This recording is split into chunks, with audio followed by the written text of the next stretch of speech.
what we should be about. Cindy Pan. Well, certainly I think ethics, not necessarily religious ethics, but ethics generally has a central and vital role in science, certainly from a health perspective. And I was always taught by a professor that that in fact ethics was the starting point for any study. If it didn't pass the ethics committee, they didn't look any further, because if the ethics is bad, the science is bad, and that was basically the dictum. If the ethics is bad, you don't need to read any further, because the science is by definition then bad. And certainly in terms of religion and science, I mean, Lawrence was referring to the issue of, Catholicism and condoms and HIV transmission. I was reading, in the context of, all the cardinals sort of jockeying for the new position.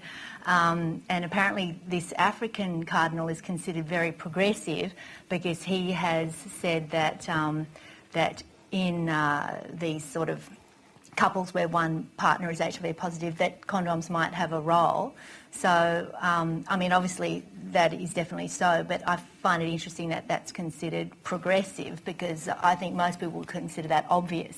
And then in terms of... but that's progressive for the Catholic Church. Yeah, and then in terms of the Catholic position on abortion, and even some non-Catholics' position on abortion, I mean, there was a recently highly publicised case of that woman in Ireland who died in a major public teaching hospital because a DNC wasn't carried out, and there was certainly no good medical reason not to, but I think it was more of a sort of a religious thing, and I'm sure many of the doctors there felt very tortured by that, having to let a perfectly healthy woman die.